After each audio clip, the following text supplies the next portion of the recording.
De Ángeles Mastretta, Tejiendo la Fortuna. Tener 12 años en su pueblo era como ser un guajolote antes de las fiestas para la Virgen de la Concepción. Era andar junto al río y bajo las montañas contando las horas en las que aún podía ser hija de su madre y de su padre, alhaja sin precio, hermana de sus hermanos, niña que iba por agua y tramaba en un telar huipiles para vender en 500 pesos ahí donde las mujeres se vendían en 20,000. Camila tuvo buena fortuna y nació en una familia cuyo papá no era borracho ni le pegaba a sus hijos. Tampoco le pegaba a su mujer, que trabajaba al parejo de él en el campo y luego en los telares. La había comprado barata y niña, porque sus padres estaban muy necesitados y la vendieron así, el año de 1971, en 12,000 pesos de entonces. Él la quiso desde el principio. La quiso tener en vez de un vicio y de tanto quererla le hizo 10 hijos en 10 años, porque ahí no había manera de quererse de otro modo que teniendo hijos como las gallinas pollos. Eran pobres y no alcanzaba para que las niñas se quedaran en la escuela más de 2 años. Antes de tener que ir a lavar y a tejer y a buscar leña y echar tortillas, Camila aprendió a leer y a sumar. La primera escuela apenas llegó al pueblo en el año 62. Entonces sus padres ya eran unos niños con edad para cuidar chivos y no podían gastar el tiempo en perseguir habilidades que a nadie le parecían muy necesarias. Por eso de grandes les surgía que alguien en la familia entendiera las letras y los números que ellos no alcanzaron a conocer.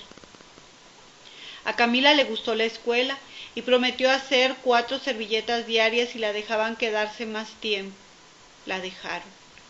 En cambio, su amiga Juana, una niña que vivía del lado de los mixtecos, no alcanzó a ir ni a primero de primaria y no hablaba bien el español, y era triste porque su padre sí pegaba y su madre también. Una vez perdió un chivo y la castigaron metiéndola con los demás en el mismo corral, 5 días oliendo su peste y masticando hierbas para que aprendiera a fijarse.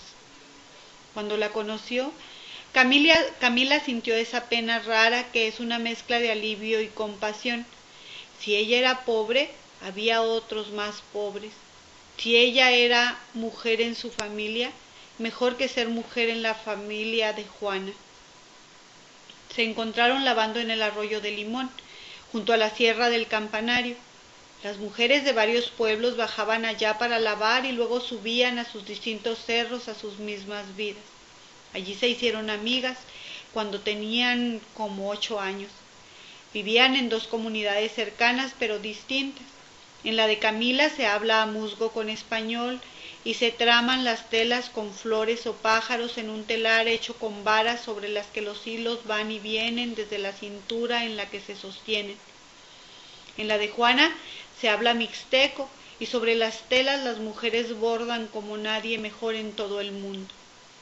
En las mañanas el pueblo de Camila despertaba con los altoparlantes contando quién había matado puerco esa madrugada y quién guajolote y en qué casa se vendía qué. Los apellidos en español, las noticias en namusgo, una lengua suave de palabras apretadas y brincadoras que según cuentan se parece al chino. El pueblo de Juana quedaba 20 minutos a pie del de Camila. A veces se encontraban en el campo a mitad del camino. Hablaban entre sí las 3 lenguas y parecían merolicos mientras tallaban la ropa contra las piedras y luego la extendían bajo el sol esperando a que se secara un poco antes de emprenderla cada quien hacia su propia loma. Los árboles y el agua de ese rumbo eran para mirarse de por vida, pero había siempre un calor de infierno y aunque el mar estaba a menos de 100 kilómetros, la brisa no le llegaba a los pueblos aislados en el tiempo. A 5 siglos de historia y 4 horas en un camión destartalado estaba el pueblo de Acapulco. Camila no lo conocía, pero sus hermanos le contaban cómo era y cómo ahí las mujeres andaban encueradas nadando, viviendo en casa donde hubieran cabido medio pueblo.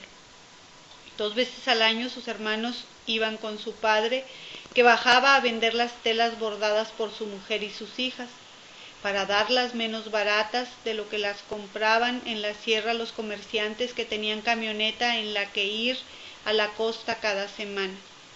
Allá en Acapulco, su papá vendía los tejidos en la calle o en la playa, por la que sus hermanos caminaban con él, que iban ofreciendo los huipiles mientras ellos pedían unos centavos a cambio de mover la barriga como si fuera de goma, en un juego que asombraba a unos señores güeros echados en la arena bajo el sol como iguanas. Las mujeres no iban a ver todo ese mundo, pero Camila sabía de su existencia porque todo preguntaba, y todo le contaban sus parientes que hablaban como ella, rápido y mezclando las dos lenguas sin un solo tropiezo. Nada más volvían sus hermanos y Camila tenía 100 cosas que contarle a Juana cuando iban al río con la ropa y el jabón de coco en una cesta.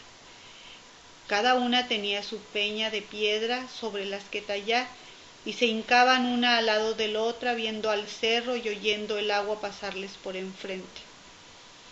Lástima del lugar, pensaba Camila, tan bonito y tan quieto, tan aburrido y tan idéntico, sobre todo para ellas que, cuando había viaje, solo llegaban a la orilla del camino a ver cómo se iban alejando los hombres que tenían pies iguales a los de las mujeres, pero podían usarlos como no podían ellas, para salirse a ratos del horizonte idéntico y el tiempo detenido entre la fiesta de la Purísima Concepción el 8 de diciembre y los bailables de los 4 días anteriores a la Cuaresma.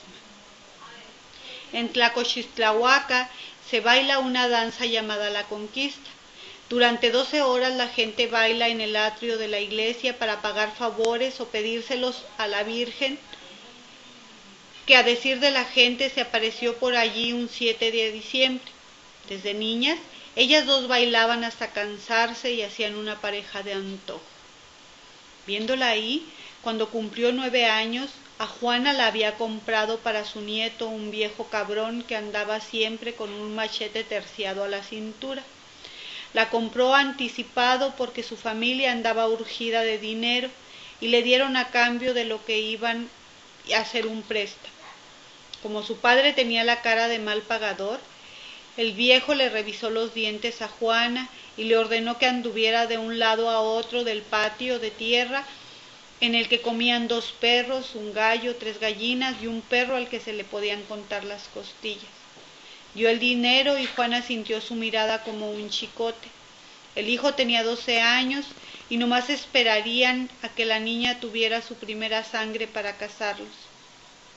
Estaba feo el muchacho y a Juana le daban miedo sus ojos de perro bravo, pero ni se le ocurría que hubiera otro remedio que el de quedarse a esperar su sin remedio.